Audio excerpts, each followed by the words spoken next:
Assalamualaikum warahmatullahi wabarakatuh, sahabatku dimanapun Anda berada. Puasa sebentar lagi akan datang.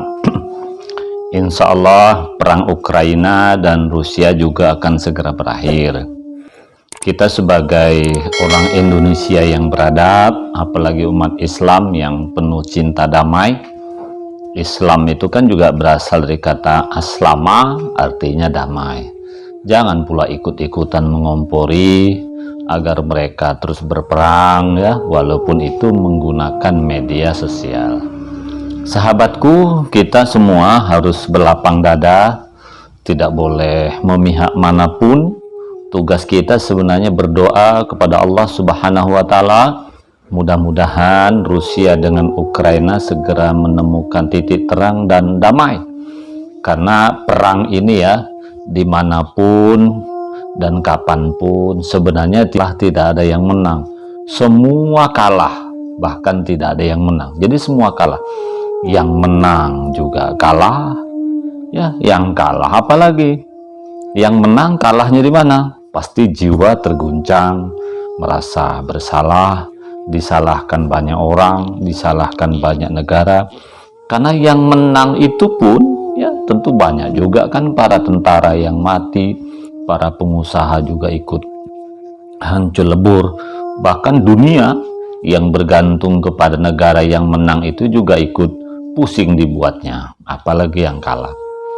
Saudaraku, apalagi yang namanya Rusia Ukraina ini bagaimanapun kan perang saudara.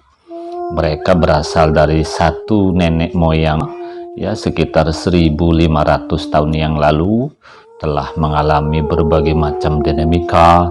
Pernah mereka satu kerajaan, kemudian ada masalah berpencar, kemudian bersatu lagi, ya. Intinya Ukraina dengan Rusia adalah satu saudara, dan bukan sekedar satu saudara merupakan satu nenek moyang, satu suku, ya, tapi ternyata Ukraina Rusia ini kan juga satu agama, yaitu sama-sama ada Kristen Ortodok. Nah, mungkin banyak di antara kita ada yang bertanya, ya, Ortodok itu apa sih bedanya dengan Kristen yang lain? Ya, setahu saya, karena saya sering berhubungan dengan Kristen Katolik, dengan Kristen Protestan, juga Kristen Ortodok. Jangan salah, Kristen Ortodok di Indonesia banyak juga, ya. Ya, sebenarnya ini kan berawal dari tahun 440-an. Ketika itu kan terjadi perpecahan di kalangan Kristen, terutama dalam menafsirkan Alkitab Injil itu. Di dunia ini minimal Kristen itu kan terpecah tiga. Ada Kristen Katolik, ada Kristen Protestan, ada Kristen Ortodok. Tapi di Indonesia yang sangat terkenal kan Kristen Katolik, ada Kristen Protestan.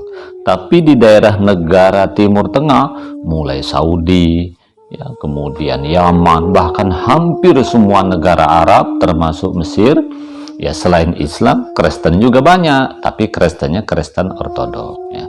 Tetapi apapun namanya, Kristen adalah saudara kita sesama Kristen. Dan ingat, dengan Islam ini sebenarnya satu saudara juga, ya, karena bagaimanapun kan Nabi Isa ini kan Nabi kita juga. Yahudi, Kristen, Islam ini kan bedanya begini, ya. Kalau Yahudi nabinya berhenti di Nabi Musa, kalau Kristen itu berhentinya di Nabi Isa, tetapi kalau Islam ditambah satu nabi, yaitu Nabi Muhammad. Sebenarnya Yahudi, Islam dengan Kristen ini kan satu keluarga besar. Wajarlah satu keluarga besar itu ada gesekan di mana-mana, ya. Tapi kita berdoa mudah-mudahan Allah Subhanahu wa Ta'ala memberi petunjuk kepada hambanya, terutama yang sedang berperang di Ukraina dengan Rusia. Sebab ini kalau terus berlanjut, ya, ini akan bisa memicu perang dunia ketiga. Mudah-mudahan Allah terus memberikan hidayah kepada semua mereka yang bertikai.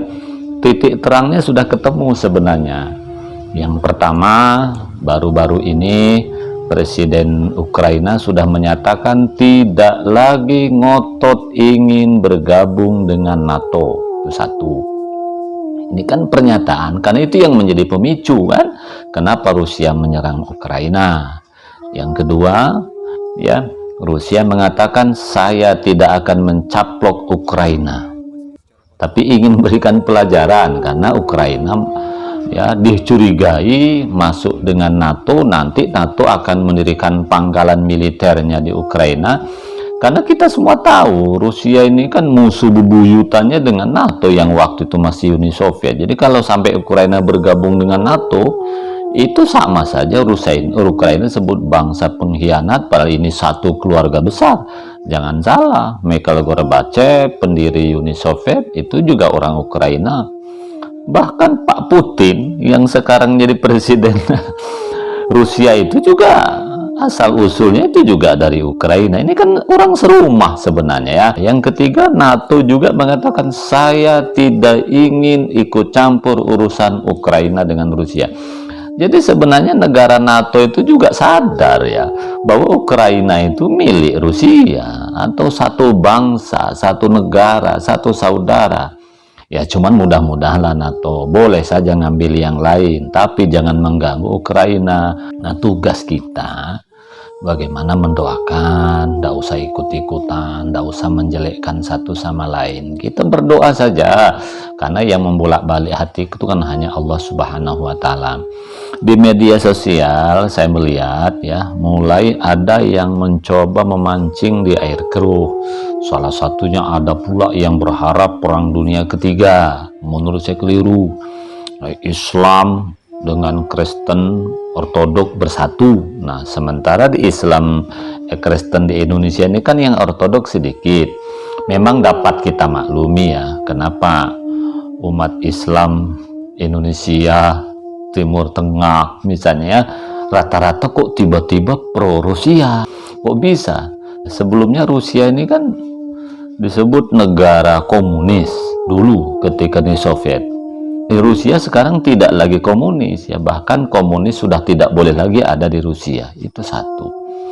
Yang kedua, karena Kristen yang ada di Rusia itu Kristen Ortodok. Kristen Ortodok ini Kristen yang dekat dengan Islam. Dia sholat seperti kita ya, bahkan sholatnya mereka sehari semalam 7 kali. Kalau Islam kan hanya 5 kali ya. Jadi Kristen Ortodok ini Kristen yang mengakui kitab itu kitab asli, bukan kitab yang dirubah-rubah. Jadi menurut Kristen Ortodok ya, bahwa Kristen Katolik, Kristen Protestan itu telah merubah kitab yang asli dari Yesus sebelumnya gitu loh. Jadi kalau menurut Kristen Ortodok ya dialah yang benar karena kitabnya tidak dirubah-rubah, Kristen yang asli. Kristen Ortodok inilah kemudian yang berkembang juga di Iran, di Irak, di Yaman, di Saudi, dan di mana-mana.